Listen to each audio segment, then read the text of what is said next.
네, 올바른 지배를 받는 삶, 우리가 이제 거기에 대해서 말씀을 나누고 있습니다. 우리가 뭔가 지배를 받는다는 것에 대해서는 뭐 이렇게 어느 정도 우리 모든 사람들이 그 거부감을 갖고 있지만 우리는 무엇인가 지배를 받고 살아가고 있는데 오늘 하나님의 뜻에 우리가 지배를 받고 하나님의 뜻 가운데 거하는 것이야말로 가장 복되고 아름다운 삶이라는 것을 우리가 깨닫게 되는 것입니다. 우리 사람은 이유 있이 태어난 사람은 아무도 없어요. 이유 없이 태어났어요. 여러분 태어날 때 나는 나의 삶을 통해 이런 목적을 이루리라 그런 결정하고 작정하고 태어나신 분 혹시 계십니까? 나의 어떤 삶의 목적을 가지고 태어난 분 계십니까? 지금 85억 명의 인구가 있지만 85억 명 중에 목적을 갖고 태어난 사람은 아무도 없어요. 근데 여러분 그게 굉장히 신기하지 않습니까? 우리가 길을 가는데 목적이 없어요. 길을 가는데 어디로 가야 되는지를 모르고 가요. 이게 그것을 가르쳐서 이제 방황이라고 불러요. 방황이라는 것은 목적 없이 걷는 것을 말하는 것입니다. 그러니까 우리 모든 사람들은 이유 없이 태어났어요. 아무런 목적을 가지지 않고 태어나서 어딘지 모르는 곳을 향하여 인생길을 걸어가고 있었던 것입니다. 네, 우리 오늘 여러분 성경에 이유 있이 태어나신 분, 목적을 가지고 태어나신 분이 한 분 계시다고 얘기하고 있죠? 네, 그렇습니다. 우리 주 예수 그리스도십니다. 예수님은 하나님의 뜻대로 세상에 오셨고 하나님의 뜻대로 33년을 사셨고 하나님의 뜻대로 죽으시고 부활하셔서 지금 영광의 보좌에 오르셨습니다. 그래서 이 성경의 모든 기록, 창세기부터 이 성경의 모든 기록은 예수님에 관한 거예요. 할렐루야. 우리 요한복음 5장에 원래 너희가 영생을 얻은 줄 생각하고 이 성경을 상고하거니와 이렇게 우리 성경에 번역하고 있는데 원래 말은 성경 어디를 펴봐라. 거기에 나에 관한 이야기가 있다 그런 말이에요. 성경 어디를 펴봐라. 예수님은 수많은 선지자들의 예언을 따라오셨고 그 예언대로 이 세상에서 삶을 사셨습니다. 그래서 내가 내 자유로 세상에 온 것이 아니라 아버지의 뜻대로 세상에 왔고 나는 내 아버지의 뜻을 위하여 내 목숨을 버리노라고 예수 그렇게 말씀하십니다. 그러니까 여러분 예수님의 삶은 하나님의 목적을 가지고 계셨어요. 이유가 있었어요. 근데 저와 여러분은 어떻습니까? 이유 있는 삶을 살아가고 계십니까? 목적 있는 삶을 살아가고 계십니까? 그래서 오늘 이 성경이 뭘 말씀하냐 하면 우리가 목적 없는 이유 없는 삶을 살다가 누구를 만나게 되냐면 우리 주 예수 그리스도를 만났습니다. 할렐루야. 내가 예수님을 찾아간 것이 아니고요. 예수님이 나를 찾아오신 거예요. 너희가 나를 택한 것이 아니고 누가 우리를 선택하셨다고요? 예수님이 우리를 택하시고 우리를 찾아오신 거예요. 우리를 만나주신 것입니다. 여러분 오늘 교회에 이렇게 오셨는데 내가 그냥 오늘 교회 가야지 하고 온 것 같지만 아버지께서 이끌지 아니하면 아무도 내게 올 수 없다고 예수 그렇게 말씀하셨습니다. 오늘 우리 한 분 한 분 우리 모든 성도님들을 하나님께서 이끌어 주신 줄로 믿습니다. 그러니까 우리가 예수님을 만났어요. 예수님을 만나서 무엇을 찾게 됐냐 하면 삶의 이유와 목적을 깨닫게 된 것입니다. 여러분 우리는 이제 자기를 위해 살지 않고 우리는 하나님의 뜻을 위하여 사는 새로운 삶을 지금 살아가고 있는 것입니다. 하나님께서 우리의 삶을 통하여 하나님의 목적을 이루어 가시려고 하는 거예요. 하나님의 계획을 이루어 가려고 하시는 것입니다. 근데 많은 분들이 저는 그걸 알아요. 많은 분들이 하나님의 목적이 조금도 이루어지지 못한 채 세상을 떠나는 그리스도인들이 너무나 많아요. 나 예수 믿습니다. 하나님의 자녀로 거듭났습니다. 예배도 잘 드렸어요. 그리고 기도도 좀 했습니다. 찬송도 불렀습니다. 그러나 그의 삶에 뭐가 없었냐 하면 하나님의 목적이 없었어요. 그러니까 아무 열매를 맺지 못하는 삶을 살다가 결국 허무하게 세상을 떠나게 되는 거예요. 여러분 정말 중요하고 아주 귀중한 것이 뭐냐 하면 우리 한 분 한 분을 위한 하나님의 목적과 계획이 있다. 할렐루야. 그게 없으면 진짜 허무한 인생이고 그게 없으면 진짜 바람 같은 인생이에요. 그게 없으면 그냥 그 허풍성이처럼 되는, 우리 인생은 허수아비처럼 되는 거예요. 그러나 우리 한 사람 한 사람을 향하신 하나님의 목적과 계획이 실제로 존재하고 있다. 우리가 그것을 찾아야 하고 그분의 선하심과 인자하심을 따라 그분의 목적이 우리에게 이루어져야 할 것입니다. 그 첫 번째 발자국이 뭐냐 하면, 오늘 우리가 성경을 읽었는데 하나님의 목적, 하나님의 계획을 아는 첫 번째 방식이 뭐냐 하면 너희 몸을 하나님께 드려라, 이렇게 돼 있어요. 뭐를 드리라고요? 네, 여러분 우리가 마음을 드려라 이렇게 할 것 같잖아, 그렇죠? 네, 뭐를 드리라고요? 몸을 드려라, 이렇게 돼 있어요. 그러니까 자기의 삶을 드려라. 이게 이제 좀 쉽게 말하면 항복해라, 꼼짝마, 이렇게 하면 우리 주로 어떻게 돼요? 손 들어. 야, 손 들어. 이게 뭐 하려고 이렇게 두 손을 듭니까? 항복하는 거잖아, 그렇죠? 네, 그러니까 우리가 하나님을 향하여 두 손을 들어야 된다는 것입니다. 이게 항복할 줄 아는 인생, 항복해야, 하나님께 항복해야 하나님의 목적과 계획이 나에게 이제 그것이 비춰오는 거예요. 첫 걸음을 시작하는 것이 거기서부터 시작하는 거예요.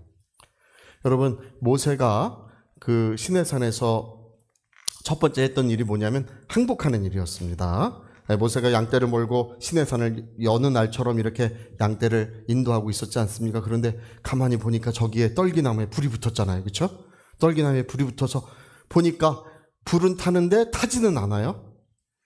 불이 붙으면 떨기나무가 타야 되는데 타지 않고 불만 훨훨 불타오르고 있는 거예요. 그래서 이 신기한 광경을 내가 보리라, 이렇게 해서 거기에 이제 가까이 갔더니 거기서 떨기나무 불꽃 가운데 소리가 있었다는 거죠. 모세야, 모세야 하고 부르셨다는 것입니다. 누구십니까? 이 떨리는 마음으로 물어봤더니 나는 내 조상 아브라함의 하나님이다. 그러면서 하나님이 첫 번째 하신 말씀이 뭡니까? 발에서 신을 벗어라. 할렐루야. 내가 선 땅은 거룩한 땅이니 발에서 신발을 벗어라. 여러분, 우리는 꼼짝마, 항복하면 우리는 지금 두 손을 들잖아요, 그렇죠? 옛날 팔레스틴 지역 그 근동 사람들은 항복의 표시로 뭐를 했냐 하면 신발을 벗었어요, 그때 사람들은. 그러니까 하나님께서 모세에게 처음 요구한 것은 뭐냐 하면 너의 삶을 하나님께 드려야 한다. 다시 말하면 항복하라, 그 얘기예요. 항복해야 한다. 여러분, 모세가 40세에 하나님의 소명을 깨닫긴 깨달았었어요. 뭔지 모르지만 모세는 나를 통해서 하나님이 이 히브리인들, 그 백성을, 하나님의 백성을 구원하려고 하시는구나, 그런 것을 어렴풋이 알고 있었어요. 그래서 자기의 무력으로, 자기의 지혜와 능력으로 하나님의 소명을 이루어 보려고 했잖아요, 그렇죠? 어느 날 히브리 사람과 이집트 사람이 싸우고 있는데 그 이집트 사람을 자기의 무력으로 쳐 죽이고 모래에 다 숨긴 다음에 아무도 말하지 말라고 그 히브리 사람한테 얘기했는데, 도와줬는데 이 사람이 동네방네 그냥 뉴스 앵커예요. 그래가지고 빅뉴스가 돼가지고 모세가 그날로 도망자 신세가 되지 않습니까? 여러분, 하나님의 뜻은 그런 방식으로 이루어지지 않습니다. 우리의 삶에 하나님의 목적을 이루시는 분은 하나님이십니다. 나의 지혜와 나의 능력과 나의 어떤 그 경험들을 그걸 가지고 될 것 같지만 그런 방식으로 이루어지지 않습니다. 기본적으로 하나님께서 하시는 거예요. 할렐루야. 모세도 자기가 해보려고 그랬어요. 근데 그건 되지 않습니다. 그래서 어디가 출발점이었냐면 자기 신발을 벗어놓은 바로 그 지점, 바로 그 시간, 바로 그때가 하나님의 목적의 출발점이었어요. 여러분, 오늘 자기 몸을 하나님께 드리는, 자기의 삶을 하나님께 드리는 귀한 역사가 이루어지시기를 예수 이름으로 축복합니다. 그 전에 어떤 분이 마음속에 큰 부담이 있었어요. 하나님이 나를 부르시는구나. 하나님 나의 삶을 이제 헌신하기를 원하시는구나. 그 부르심에 대해서 그 마음의 부담을 갖다가 어느 집회에 갔을 때 비로소 이분이 항복을 했어요. 네, 항복을 하고 이제 앞으로 나가서 하나님께 두 손을 들고 기도를 했어요. 하나님, 좋습니다. 제가 하나님 저를 부르셨으니 하나님 뜻대로 저는 중국에 가겠습니다. 중국 선교사로 가겠습니다. 근데 그분의 귓가에, 그분이 이제 그 간증하는데 뭐라고 간증하냐면 그 큰 예배 장소에 모든 사람이 들을 만큼 큰 소리가 울렸는데 근데 자기만 들었대요. 그렇게 크게 말했는데 나는 내가 중국에 가기를 원치 않는다. 나는 단지 너가 순종하기를 원한다. 할렐루야. 여러분, 우리 모두를 목사로 부르지는 않습니다. 그러나 하나님은 우리가 순종하기를 원하고 계십니다. 그래서 너희 몸을 드려라, 너희 삶을 드려라, 너희 삶을 행복하라고 하는 그것은 뭐냐 하면 우리가 나의 원대로 마시고 누구의 원대로요? 하나님의 원대로, 주님의 원대로 되기를 원합니다. 모든 것에 하나님의 주권을 인정하고 하나님의 뜻 가운데 거하려고 할 때 하나님께서 비로소 말씀하시고 인도하기 시작하시는 것입니다. 어떤 분은 1940년대 집회를 인도하는데 집회 중간에 아무개 목사야 하나님의 그 감동이, 뜨거운 감동이 그 역사하시더라는 것입니다. 집회를 중단하고 집으로 돌아가라. 이 집회는 중단돼야 된다. 하나님, 집에 생활비가 떨어졌습니다. 집회가 중단되면 생활비는 어찌할까요? 여러분, 그런 경우가 있잖아요. 그렇죠? 하나님을 순종하려고 하는데 이런 환경과 조건이 맞지가 않을 때가 있어요. 그래서 근데 이제 하나님께서 감동하시기를 내가 책임지리라. 여러분, 하나님을 순종하는 데 있어서 반드시 믿어야 할 것이 있습니다. 뭐냐 하면 우리가 순종할 때 누가 책임져 주신다고요? 살아계신 우리 하나님께서 책임져 주시는 거예요. 그래서 집회를 중단하고 집으로 돌아갔더니 원래 그 달에 부족한 생활비가 그때 이제 1940년대 미국이었는데 $50가 부족했었대요. 근데 그 주간에 놀랍게 $300가 할렐루야 주님께로부터 오더라. 천사가 가지고 온 건 아니겠죠. 근데 비용이 $150를 보낸 어떤 그 여자 집사님은 이렇게 그 편지를 같이 보냈어요. 뭐라고 보냈냐 하면 하나님께서 기도하는데 목사님에게 $150를 보내라고 하셨습니다. 저는 이 물질에 대해서 안심하십시오. 저는 저의 11조를 제가 다니는 교회에 드리고 있습니다. 이 물질은 그 외의 것입니다. 목사님 안심하고 하나님이 주셨습니다. 할렐루야. 여러분, 그런 역사가 일어나는 거예요. 그런 은혜의 역사가 우리에게 시작되는 것입니다. 그래서 우리가 하나님의 뜻 가운데 거하려고 할 때 성령께서 우리를 감싸주시고 하늘의 권능들이 와서 비로소 돕고 인도하시는 역사가 거기가 출발점이 되는 거예요. 할렐루야. 뭐를 드려야 된다고요? 몸을 드려라. 너희 몸을 드려라. 너희의 삶을 드려라. 우리 발에서 뭐를 벗어야 된다고요? 할렐루야. 오늘 갈 때 신발 신고 가셔야 합니다. 벗어놓고 가시는 분 한 분도 있으시면 안 돼요. 네, 우리의 신발을 하나님께 벗는 것이 하나님의 목적의 출발점이었다는 거. 그래서 모세가 다시 신발을 신었어야 돼요. 낡고 오래된 신발이지만 그 신을 신을 때는 이게 새로운 신발이에요. 새 신을 신는 것입니다. 이제는 자기의 인생이 하나님의 목적과 계획 가운데로 걸어가기 시작하는 것입니다. 여러분, 하나님의 목적과 계획 가운데 걸어가기 시작하는 이 놀라운 은혜의 역사가 우리 모두에게 있어야 될 줄로 믿습니다. 할렐루야. 그리고 두 번째로 뭘 말씀하시냐면 하나님의 계획과 목적을 따라 걸어가려면 반드시 아직 변화받지 않은 마음이 변화를 받아야 된다, 그 얘기예요. 자, 우리 두 번째 글 읽어봅시다. 2절 다시 한번. 자, 시작. 너희는 이 세대를 본받지 말고 오직 마음을 새롭게 함으로, 네, 거기까지만 읽어보겠습니다. 오직 뭐를 변할? 마음을 새롭게 함으로 변화를 받아라. 이게 아직 변화되지 않은 마음이 변화되어야 된다는 것입니다. 여러분, 많은 사람들이 자기의 뜻에 이끌려요. 아니면 자기의 정욕에 이끌리며 살다가 죽습니다. 그러나 저와 여러분이 하나님의 성령에 이끌리고 하나님의 뜻 가운데 걸어가려면 무엇이 필요하냐면 아직 변화받지 않은 우리 마음이 새롭게 변화를 받아야 한다는 것입니다. 할렐루야. 저는 제가 신앙생활하면서 맨날 넘어지고 또 일어나고 넘어지고 맨날 일어나는 분들을 수없이 봤어요. 아주 그냥 전쟁터야, 전쟁터. 전쟁도 그런 전쟁이 없어요. 목사님, 전부여 의지 없어서. 여러분, 우리는 그런 삶을 살지 않습니다. 우리는 승리하는 그리스도인들. 할렐루야. 하나님이 함께 하시는 아름답고 복된 삶을 살아가고 있습니다.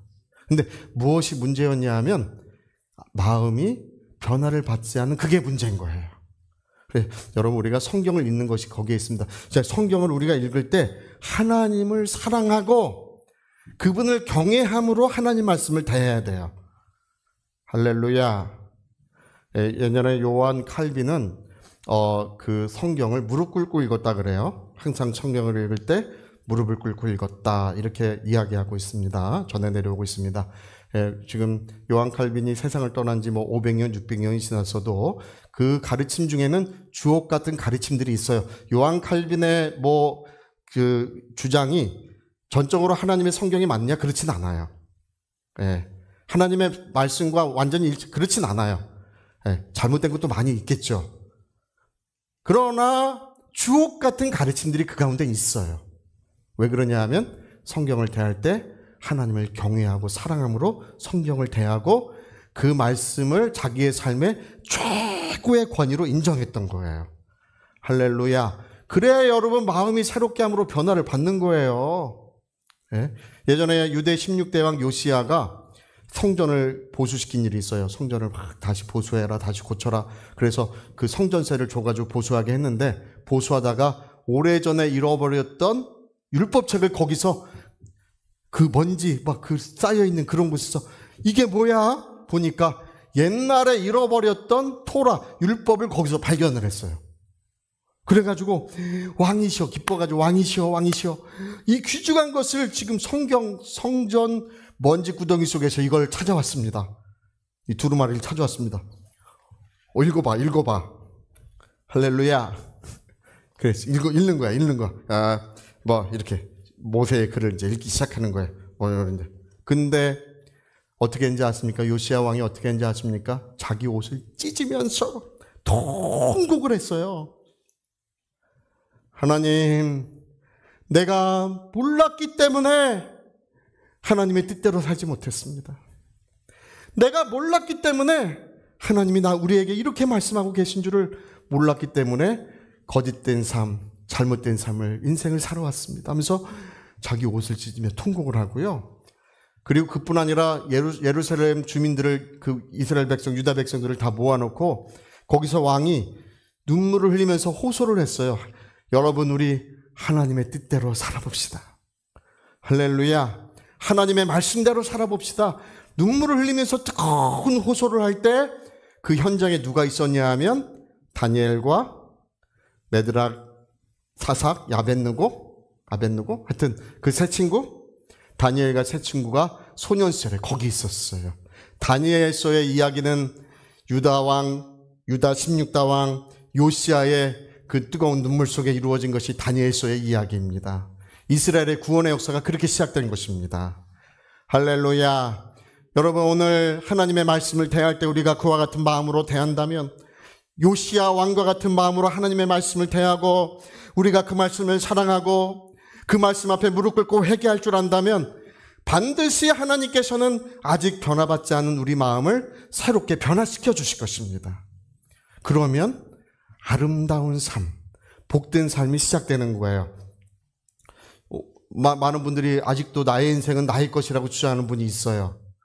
여러분, 옛날에 그런 노래 기억하시나요? 1983년도에 나온 나의 인생은 나의 것? 내 인생은 나의 것? 내 인생은 나의 것. 맞죠? 내 인생은 나의 것. 그냥 나에게 맡겨 주세요. 할렐루야.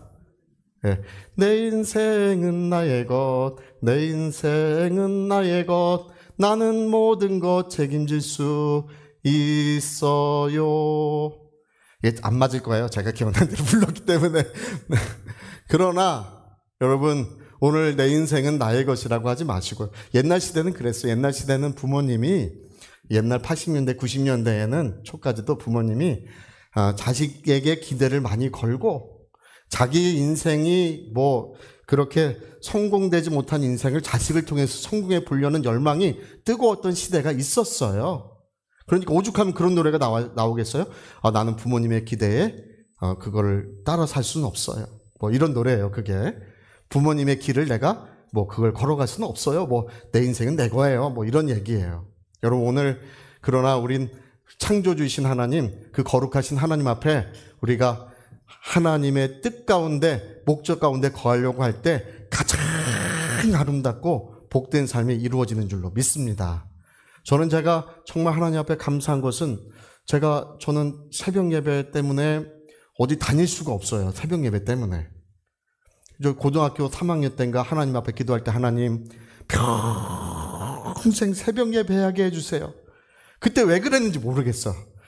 예? 그거 왜 했는지 모르겠어. 그걸 기도한 이유가 뭐냐면 저는 제가 평생 이 믿음을 지킬 수 있을까? 그 자신이 없었어요. 고등학교 3학년 때.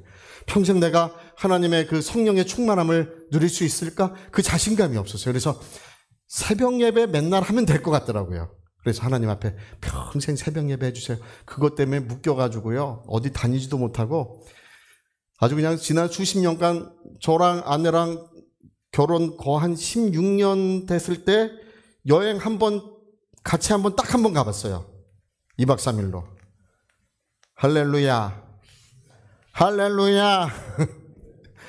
아유, 우리는 그냥 새벽 예배 때문에 어디 갈 수가 없어. 그냥 맨날 여기서 새벽 예배하기. 그러나 인생을 지나고 보니까 그것이 가장 복되고, 저는 정말 그럽니다. 저는 바람 소리도 행복을 느껴요.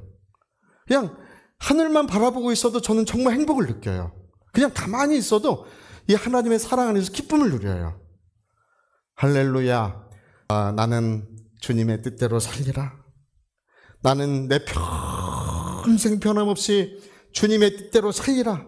하나님이 내게 주신 복이라는 것은 내가 매일의 삶에서 하나님이 기쁨을 주시고 행복을 주시는 것입니다. 할렐루야. 여러분 오늘 우리의 길은 하나님께로부터 오는 것입니다. 우리의 삶의 목적은 하나님께로부터 오는 것입니다. 우리가 우리 자신을 하나님께 드리기만 한다면 하나님께서 우리의 삶을 통하여 그분의 목적을 이루시고 아름답고 복된 삶을 이루어 가실 줄로 믿습니다. 아무리 맛있는 거 있어도 그거 행복을 주는 거 아니에요. 아무리 삶이 윤택해도 그게 행복 주는 거 아니에요. 행복은 하나님께로부터 심령에 임하는 것입니다. 여러분 오늘 자기의 삶을 하나님 앞에 드리셔서 하나님의 뜻 가운데 걸어가는, 하나님의 목적 가운데 걸어가는, 빛 가운데 걸어가는 하나님의 은혜가 충만한 그런 삶이 이루어지시기를 예수 이름으로 축복합니다. 할렐루야. 자, 우리 오른손에 주먹 꽉 쥐시고, 하나님, 나의 삶과 영혼을 하나님께 드립니다. 나의 삶과 영혼을 하나님께 드립니다. 두 번만 해봅시다. 시작. 나의 삶과 영혼을 하나님께 드립니다. 나의 삶과 영혼을 하나님께 드립니다. 아멘. 자, 우리 같이 한번 우리 기도하시겠습니다. 우리 한번 기도하실 때 정말 우리는 목적 없는 그런 길을 걸어가지 않습니다. 우리 인생길을 걸어가고 있는데 우리는 햇빛보다 덜 밝은 뚜렷한 목적을 향해 걸어가고 있습니다. 하나님이 나에게 주신 목적과 뜻을 향하여 우리는 앞으로 나가고 있습니다. 내가 신실하게 하나님의 말씀을 지켜갈 때 하나님은 나와 함께 해주시고 오늘도 변함없이 그 모든 일에 평안을 베푸시며 그분의 영광을 나타내주고 계십니다. 하나님 정말 나를 꼭 붙들어 주셔서 주님의 영광의 보좌에 이르기까지 주님 나를 꼭 붙드셔서 나를 부인할 줄 알고 하나님이 내게 맡기신 십자가를 칠 줄 알고 우리 주님을 따라갈 줄 아는 그런 성도의 길을 걸어가게 도와주시옵소서. 신실하게 도와주시옵소서. 우리 위하여 같이 기도하시겠습니다.